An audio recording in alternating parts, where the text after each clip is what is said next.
Farmer Boy by Laura Ingalls Wilder, Chapter 29, Final Chapter. Mr. Paddock met Almanzo and Father outside the bank. He told Father that he had something in mind.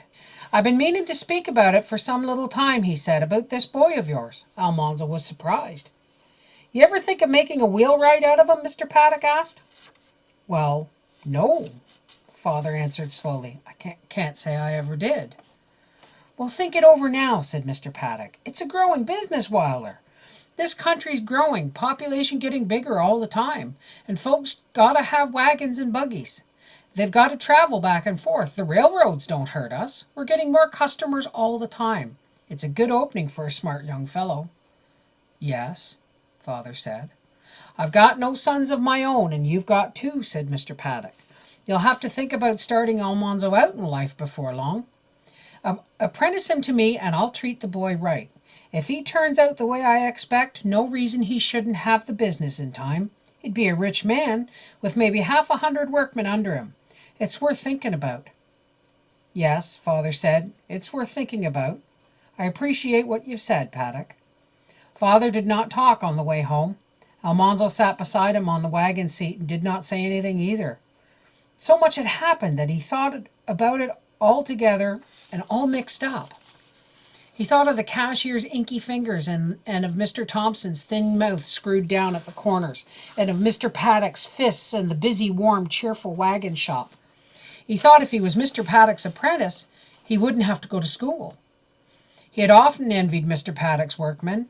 Their work was fascinating, and the thin, long shavings curled away from the keen edges of the planes.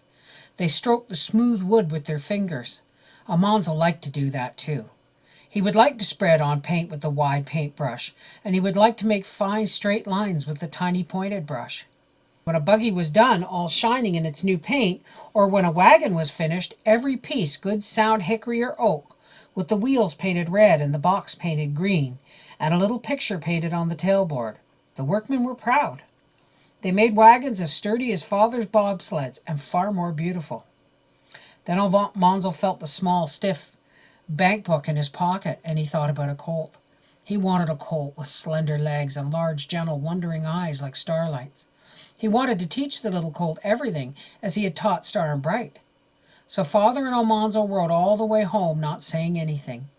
The air was still and cold, and all the trees were like black lines drawn on the snow and sky. It was chore time when they got home. Almanzo helped to do the chores, but wasted some time looking at Starlight. He stroked the soft, velvety nose, and he ran his hand along the firm curve of Starlight's little neck under the mane. Starlight nibbled with soft lips along his sleeve. "Son, where be you?" Father called, and Almanzo ran guiltily into his milking. At supper time he sat steadily eating while Mother talked about what had happened. She said that never in her life. She said you could have knocked her over with a feather, and she didn't know why it was so hard to get it all out of Father. Father answered her questions, but like Almanzo, he was busy eating. At last Mother asked him, "James, what's on your mind?" Then Father told her that Mr. Paddock wanted to take Almanzo as an apprentice. Mother's brown eyes snapped, and her cheeks turned as red as her red wool dress. She laid down her knife and fork. "I never heard of such a thing," she said. "Well, the sooner Mr. Paddock gets that out of his head, the better. I hope you gave him a piece of your mind. Why on earth, I'd like to know, should Almanzo live in town at the beck and call of every Tom, Dick, and Harry?" "Well, Paddock makes good money," said Father. "I guess if truth were told, he banks more money every year than I do. He looks on it as a good opening for the boy." "Well," Mother snapped. She was all ruffled like an angry hen. "A pretty pass the world's coming to, if any man thinks it's a step up in the world to leave a good farm and go to town. How does Mr. Paddock make his money if it isn't catering to us? I guess if he didn't make wagons to suit farmers, he wouldn't last long." "That's true enough," said Father, "but—" "There's no but about it," Mother said. "Oh, it's bad enough to see Royal come down to being nothing but a storekeeper. Maybe he'll make money, but he'll never be the man you are, trucking to other people for his living all his days. He'll never be able to call his soul his own." For a minute Almanzo wondered if Mother was going to cry. There, Father said sadly. Don't take it too much to heart. Maybe it's all for the best somehow."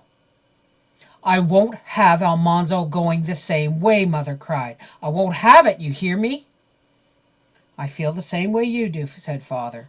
"But the boy'll have to decide.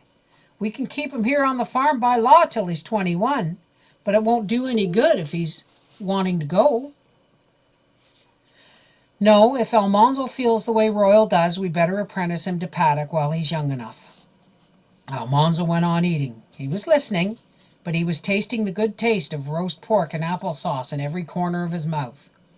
He took a long cold drink of milk and then sighed and tucked his napkin farther in and reached for his pumpkin pie. He cut off the quivering point of golden brown pumpkin, dark with spices and sugar. It melted on his tongue, and all his mouth and nose were spicy. "He's too young to know his own mind," Mother objected. Almanzo took another big mouthful of pie. He could not speak till he was spoken to, but he thought to himself that he was old enough to know he'd rather be like Father than anybody else. He did not want to be like Mr. Paddock even. Mr. Paddock had to please a mean man like Mr. Thompson or lose the sale of a wagon. Father was free and independent, and if he went out of his way to please anybody, it was because he wanted to. Suddenly he realized that Father had spoken to him.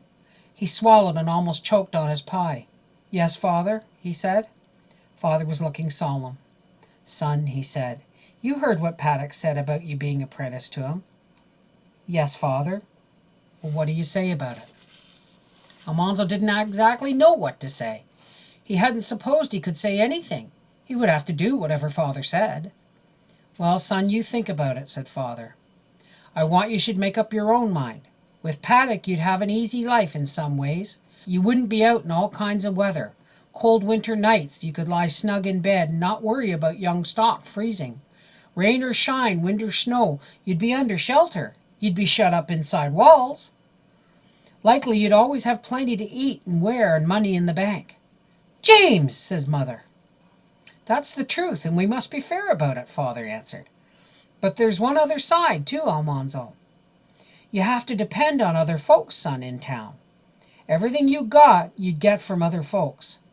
A farmer depends on himself and the land and the weather. If you're a farmer, you raise what you eat, you raise what you wear, and you keep warm with wood out of your own timber. You work hard, but you work as you please, and no man can tell you to come or go. You'll be free and independent, son, on a farm." Almanzo squirmed. Father was looking at him too hard, and so was Mother. Almanzo did not want to live inside walls and please people he didn't like and never have horses and cows and fields. He wanted to be just like Father, but he didn't want to say so. "You take your time, son. Think it over," Father said. "You make up your mind what you want." "Father," Almanzo exclaimed. "Yes, son." Can I really tell you what I want?" "Why, yes, son," Father encouraged him. "I want a colt," Almanzo said. "Could I buy a colt all my own with some of that $200, and would you let me break him?" Father's beard slowly widened with a smile. He put down his napkin and leaned back in his chair and looked at Mother, and then he turned to Almanzo and said, "Son, you leave that money in the bank." Almanzo felt everything sinking down inside him, and then suddenly the whole world was a great shining expanding glow of warm light, for Father went on, "If it's a colt you want, I'll give you Starlight." "Father!" Almanzo gasped. "For my very own?" "Yes, son. You can break him and drive him, and when he's a 4-year-old, you can sell him or keep him just as you want. We'll take him out on a rope first thing tomorrow morning, and you can begin to gentle him."